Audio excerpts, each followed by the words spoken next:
Penstemons really do the business when it comes to summer flowering. They pump out the flowers really from about June all the way through till September, even October in a mild year. I particularly like them because they come in such a wide range of colours. You've got the whites all the way through the pale blues, the pale pinks, and also then on to the rich purples. There's such a diverse range of colours. The only colour there really isn't is bright lime green. Now there are tender Penstemon, which really won't stand any frost, and then some that are a little bit hardier.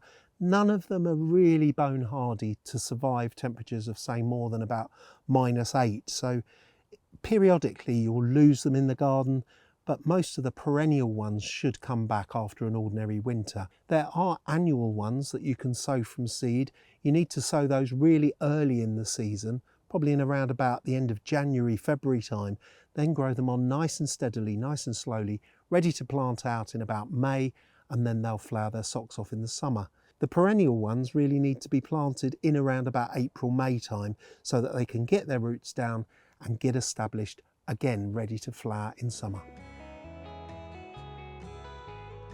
The plants are pretty much trouble-free, thankfully, other than the fact that you can find that the plants will suddenly collapse if they've been under severe drought stress or if you really do seriously overwater them. There's also the chance with the more tender varieties that in a hard winter you'll find that they won't come back in the spring. Other than that, really, apart from the odd bit of aphid, you won't go far wrong.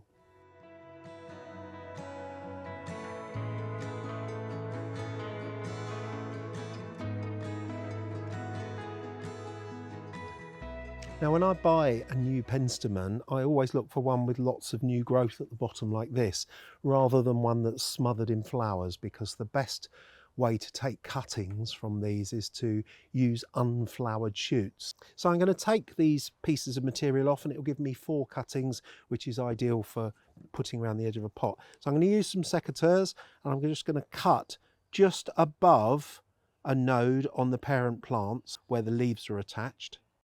So there's my first cutting material, another piece here. So I've got 4 nice cuttings, and the way to prepare them is to take your individual cutting and look at the tip, and the leaves that aren't fully expanded, those are the leaves that are going to take energy from the cutting. So we can just pinch that tip out, and that means that the plant is not going to use energy to keep this cutting alive. We can then use a sharp craft knife to make a cutting that's 3 nodes long, 1, 2, 3, and then just cut off just below that bottom pair of leaves. So we've cut below a node at the bottom, above a node at the top, and then simply cut those leaves off as well from the base of the cutting. And then the remaining leaves, we can just reduce that leaf area by half. That will reduce the amount of water that's lost from the cutting, so simply just cutting straight across the leaf.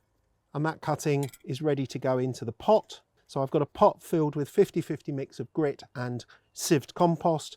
Make a little pilot hole in the corner of the pot and then put the cutting straight into that hole, into that corner of the pot, up to the base of the first pair of leaves. Lightly firm the compost round, tap the side, water it well, put it in a sunny place, and those cuttings will root in about 4 weeks' time. As far as pruning goes, it's not really like a woody shrub, but these plants make soft, pliable stems really that will survive over the winter. And if you left those in place, you'd find that the new growth would grow on top of that and make the plants very lax and start to fall apart. So if you've got one that survived through the winter, then it's a good idea to wield your secateurs in around the end of April time, prune the plant back by about half its height all the way over, and then you'll get new growth coming from the bottom that will support the weight of the flowers.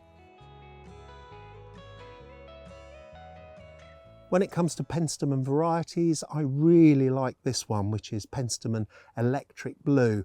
But at the other end of the scale, I really love the deep, clarity-coloured flowers of Penstemon Blackbird.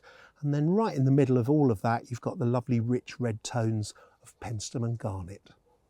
So if you're looking for a really good space filler for a border, something to grow perhaps in the middle position, halfway back in the border, between some other plants, you won't go far wrong than trying out some Penstemon.